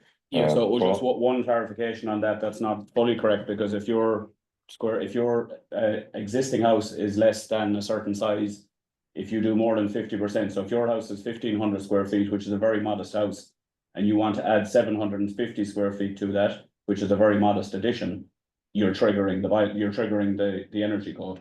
So that's a huge, like a 1,500 is a small house, which in modern day society, for a family, 2 parents, 2 kids, that's not, they want a bigger house. 750 square feet is not a big addition at all. You could, What if you do that in increments, though? but again, it's. Well, with the 2-year look back, I can see that the increments is a problem, but I also think that, again, it speaks to kind of what your aesthetic is.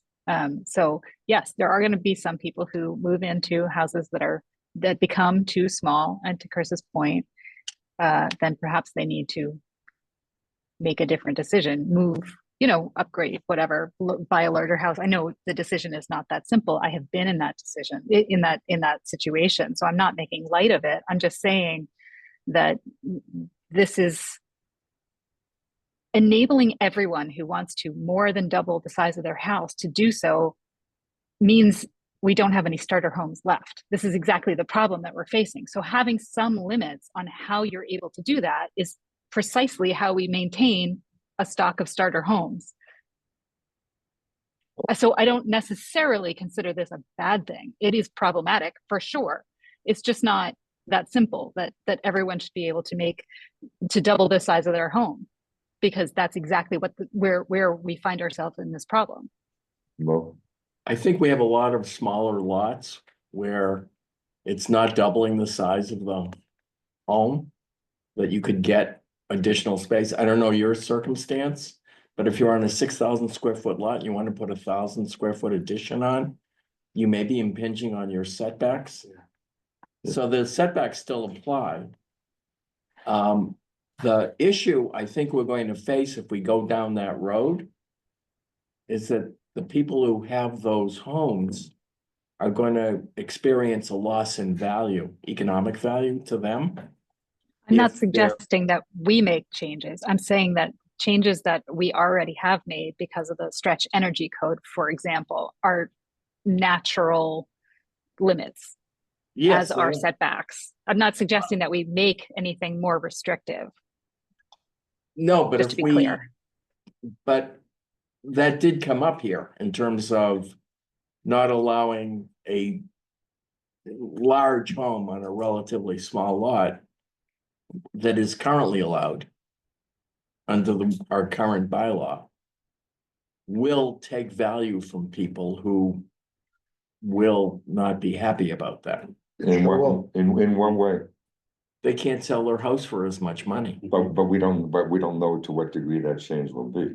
For example, I mean, you're saying that, for example, a builder will come in and maybe just hand them cash and say, here's some cash, you don't have to do anything with it, I'll take the house. The builder may not be as willing to do that on a house that they can't tear down and build a very large house for. Correct, but also what might happen is, then the house then goes, perhaps will be more likely to go in the open market. And who knows what are the Then other it is buyers. starter stock and then When- it then- will go for less money and somebody can Well- afford to go into it. But the person who's selling it Well, isn't we don't gonna know, get what. we don't know. We don't know what we don't know what the value of those other people are gonna be. Intuitively, Artie, Yeah. if you're selling a small house on a small lot Yeah, and it can't be developed into a very much larger house on the lot, the market for that is going to be more people who want starter homes than Mhm. it's gonna be a developer who can build a 4,000 square foot house. well, I mean, it depends on how extreme we're going with any changes. Of If course it we're does. going from here to here, that's one thing, but I don't know if I'm not anyone, advocating, no one is saying I'm go not from here to advocating for here. that. I'm just saying that's a reality that this committee is going to have to deal with when we talk about Yeah. that method, And which Mo- I happen to agree with that method. But Mo, at the end of the day, I think anybody that owns something smaller naturally expects less income. Yes, right now, if we further restrict, we're gonna dip our hands into their pocket, right? Right. At the end of the day, if somebody bought something, for less money, and it at some point was worth more money based on government regulations, I mean, there's stuff we can and can't control. Right. But what I just keep hearing is massing, size. We have a lot of undersized lots and people can just come in there and prior government actions gave them the ability to have less restriction. And I think we're all saying the same thing to a degree. Yeah, speaking for myself, I think it's important to preserve the starter stock. It's desirable. It's good for the community. Well, I mean, one thing is, when I heard this, I use the word fear factor, going on 2 years ago. I heard people saying, oh my goodness, if you have the large house review committee, and people are gonna be losing $300,000 on the value of the house when they sell it, and it's this stuff that's blown out there that, I mean, it was coming from, it wasn't necessarily coming from anywhere, except for a desire, in my opinion, desire to create fear. And because I have no idea what any value change will be. I mean, a house that was gonna be, a starter house that would sell for, I don't know, starter house these days, I don't know what a starter house is in Needham. Starter house sells for $900,000, whatever it is. $800,000, $1.1 million. I don't even know what a starter house is in Needham these days. How much value, people want to move into Needham. They want to move into Needham. They want the house. Some people want that 1,500 square foot house. They want that 3,000 or 2,500 square foot house. That's what they want. And some of those people might be very willing to spend $900,000 on Tuesday, where they still would have spent that $900,000 on Monday, where the difference only being is we had a town meeting that changed the bylaw. But And- they're not going to get to buy the house. They're not gonna get to buy it? No. I wanna step in just for a moment, do a Yes, we- time check, it's Yeah, I 8:45. know. Yeah, what we have to do is, Joe has had his hand up for a long time, so I. Oh, think Joe we'll had his hand up give him a again? Moment to speak. and- Just a quick see- one. Yeah, Round just quick. On the conversation. So I think from my perspective, I think most of us are in agreement. This is mostly about the high amount of speculative large house developments, right? This is not about people who get into a small house and they had extra kid, or they need to bring their in-laws in, or something happens, right? If you buy your land and then you want to develop it, we should generally be okay with that, because then you understand all the risk, you build in a tasteful way, and you get all the equity gains, right? And the incidence of those is far fewer, right? Even if we were having 10 to 20 teardowns per year, I don't think we would even have a large house committee, right? It's because the number is so much, and it's too much for people to absorb. So I think that we should focus on the speculative development. And just from lot counts, I mean, I know we have to be prepared for the 6,000 square foot lots, but that there's like very few of those. If you once you get from 10,000 square feet and up, that's 60% of the SRBs, right? Then you have all the SRAs. And so, I mean, yeah, I think from 8,000, from 7,000, that should help guide our thinking. And I think, yeah, this is kind of what some of you like Heidi and others are saying. I mean, philosophically, like, what is SRB supposed to be? I had it on, man. I'm talking. SRB is supposed to be Well, the small and medium houses, right? It has to be, if you want to have, you have to be able to serve all kinds of people. So we need to protect the small houses, although we should allow the smalls to adjust over time. Okay, so before we go any further, I'd like to talk about breaking some working groups. If you see what type of working groups we want, do you want 2, 3, who wants to serve on some of those, then we can talk about them, then we can set up a schedule. So I would like to get something started with who wants to be in certain working groups. So I know there's a group that we want to look at, some people that want to look at the zoning in the towns around us, or is that already set? I mean, the zoning around us, the staff. That's set. I mean, Well, that Joe's done a lot of work. I've done a lot of work Mhm. internally.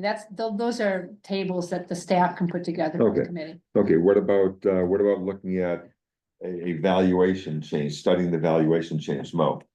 What about studying valuation change? I'm not an economist, but Okay, somebody, I mean, there could be a group of people looking at that, but I think you need expert advice on that. okay, so To me, that's people who are in the development community Assessors. and the real estate community. So we had talked But about doesn't having that someone. come really once you figured Yeah. out what Yes, the profile is you yes, want to do, and then you want to yes. assess what the impact is going to be? So it Yes. seems to me that the first question is, what do we want for the solution? In terms of looking at FAR Well, we adjustments. don't- and Yeah, changes. I think it'd be nice to narrow down our quandary a little bit further before we break into working Yeah. groups myself. I'd like to, I mean, I just feel like this could use a little bit more structure.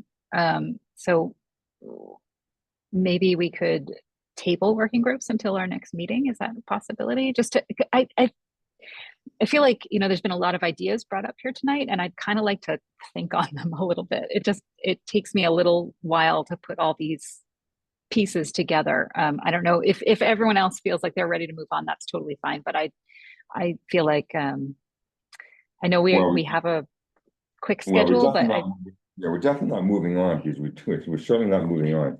Just a matter of we have to start something going, and obviously there's nothing we can do as far as evaluation until we know the change. Mo, I agree with Heidi, and I think we need a much tighter definition of what it is we're trying to accomplish. okay, Because there were Even drafting 57 is different drafted. And we directions. have it as an They agenda just item based for on the this next meeting. discussion Mhm. that we could be going in. Mhm. I think we need to narrow our focus and figure out what the problem is that we're trying to solve. Is it bulk? Is it the fact that there is a lack of starter homes? And a lot of those definitions are gonna muddy up the other Mhm. issues. So I think we need to focus closely on what it is this committee is supposed to produce at the end of its work. Ed, Marty, a suggestion. I read Joe's document, 50, 60 pages. Mhm. It is an excellent piece of work. I think the whole committee would be well served by reviewing it. And my own conclusion after reading it is that the question of what square footage is included in the calculation of FAR is essential to solving this problem. But really, read that document. He's done so much work. All this evaluation surrounding towns, Mhm. real estate values, FAR, setback, I mean. It's a good resource. Gene, Yeah, the target timeframe. The second bullet point, it says background research of prior completed reports, review of other community approaches. says October 2024, January 2025, that's 2 weeks from now. Well, I know the charter was actually done at a Yeah. much earlier Yeah, time, exactly. Yeah, than we, 3 months and we thought we were gonna start much sooner than we did, and then. Right, but Then I'm hold very happens. interested in working on that part of it. But it can't be, can't accomplish anything in the No. next few weeks. Okay, Uh, okay, why don't we, let's get into a schedule right now. One more question. Okay, go ahead, Oscar. I think we've all touched on it, in different ways. The thing that I wanted to ask everyone is that if we can agree as a group to suspend the concern about what the impact will be on, I know we can't disregard it and we need to analyze it, but that we can't be slave to the fact that if we make changes, people will lose some value in the sale of their home. Can we all agree that basically you could say this is BC and AD, and here's the set of rules they had before, and world changed, and now we have a new set of rules, and whatever happened before, I think you said it well. You never know what could be a calamitous event that's gonna change this or that, state regulations, whatever. But I think I wouldn't want to burden us to say, oh, if we make decisions to change these things, which we all agree. We I think just- you summarized we it. should I be agree, receptive but we to that need to be feedback. Accept it cognizant. and understand it and know that people will Right. be, we've heard it already, that people, you're gonna change them, I'm gonna lose my nest egg. We all just that. need We to have know to that respect that's It would be what we're real, doing. and then maybe we can ask someone to do the research to see if there's enough examples where lots were overbid. And there was a certain high price that a builder was willing to go, that homeowners couldn't compete with. And then the other lots that are not interesting to builders and what those lots made and some sort of valuation assessment of, just to understand what the impact is, what kind of percentage change this may have. And again, just for us to be able to have the conversation, but also to be able to say, we can't let that be a chain around our neck. If we have like a path forward, then you see what the valuation checks are from there, and then if it's too much of a valuation impact, you can adjust what your potential path forward is. It's almost like here's your proposed solution, check what are the background problems, and then tweak from there if it's too much of an impact. I would have said, Artie, I don't think you need to do a schedule. I don't think you need to do any of that tonight. I think you need to find the next meeting date Well, yeah, and then that's, set a new agenda. well, that's what I meant by schedule as far as Okay. when's the next meeting date. Yeah, Okay. yeah, that's my schedule. I think people understood you wanted to lay out a schedule. of No. how we were getting to a solution. No, I want the next meeting, no, I want the next meeting date, sorry. We can order one on Amazon. Can I have an anecdote to Chris, when you were saying the whole issue about small houses and what's appropriate in the neighborhood? I talked to the Historic Commission in Wellesley, and they have about a year ago when we were going through all this stuff. And I asked them, how do you guys deal with, they have a 1-year demolition delay? And what that does is everybody who wants to come in and make create a new house in Wellesley goes through the Historic Commission, and the commission goes out and walks the site. And when they walk the site, they have to make an assessment. And the assessment is, if this house is really big relative to all the houses in the neighborhood, then they put a negative check on it. They say, come back and give us something different. But if the neighborhood has lots of big houses, and here's the house that comes in, the guy wants to change, and it's the small guy, check. So fast forward to a situation where we are already in the position, we're already experiencing transition, right? I'm just saying, it's so hard to have, I totally agree with you. To me, it's more a question now about, it's about bulk, what's appropriate for that lot. And then the impact on how that changes the neighborhood. But it was really interesting that's what the criteria was for the Historic Commission to evaluate whether something they were gonna agree to it or make them go back to the drawing board. It was just a matter of where the neighborhood was, scale of the houses. That would certainly give an Historic incremental change. Yeah. Goes to the historic? Yeah. The only other place I've seen something similar, I don't know if any of you have any experience, but in the city of Boston, the idea of a front setback being an average of the street. Yes, Based on what they call should the be. modal, that's another kind of interesting thing where this front setback is dynamic. Right. Based on. We can the still entire have Great something example on considered Fair that we Oaks have and Hay. Something I know. like that, don't we? No, we considered Perfect it. example. Yeah. We considered it, but we didn't do it. Okay. Which has to do with what There towns are were doing some- around us. Not members of the committee who had very strong opinions on that. last time. Yeah, we considered it and didn't pursue it. Well, we can still consider it now and see what the strong opinions are. Okay, so yeah, so not scheduled per se, but meeting date. When do we want to meet next? And what days of the week work best? I hope, we will wait until after January 14th. Because, the upcoming election is taking up a lot of, energy. Referendum. Yeah, no, I understand that. So we can't meet before January 14th? Well, I mean, that's my personal hope, but, others may differ, of course.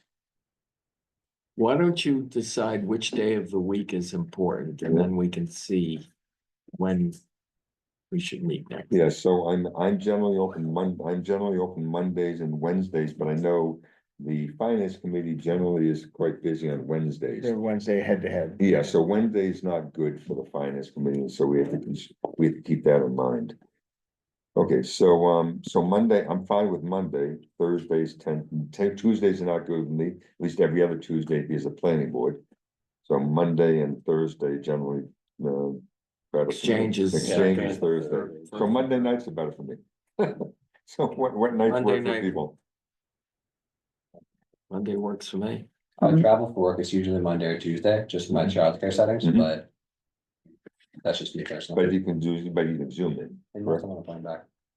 Unless I'm on a plane back, okay. I've got a couple of projects in Miami, which I'll do as a day trip here and there. But do you know, for example, do you know in advance when January right I'm now? usually pretty good trying to structure it, so I'll go down there once a month, give or take, Okay, and I'll try not to do it, but. You know, okay, so you can schedule around this Monday, okay, generally, yes. okay. So we're I'll shooting for spend- once a month. Right now, yeah, I think once a month. Right now. Yeah, Monday's okay. Monday's fine. Nick? Mondays are Paul, best for me. what's that? Mondays are best. Mondays, Best. Ed? Yeah. So Monday it is, Yeah, Monday, Okay. one Monday a month I'm on a condominium board of trustees, but we always meet at 5:30. So I would just dash from 7 at that meeting to this meeting and be 15 minutes late. Okay. So okay, And we'll do our it's only laundry. one Monday a month, okay, so so, it might not coincide anyway. I mean. I'm fine with January 6th. I'm fine with January 6th, Why? 27. I don't necessarily want to wait till the 27th. How about the 20th? Martin Luther King Day. Oh, sorry. Okay, That's Martin Luther King birthday. Holiday. the 6th, yeah, so I really don't want to wait till the 27th. So 13th doesn't sound like a good idea, the 20th doesn't work, I can make the 6th. so the 6th. So Well, the 6th, Okay. the 6th, Six is okay. is everyone good with the 6th? Okay, next meeting is the 6th. 7 o'clock, I don't know where it's going to be at that time. I don't know if we can assume it's going to be here. I don't know if we can assume that one right now. And it would be 7 PM. It would be 7 PM, yeah.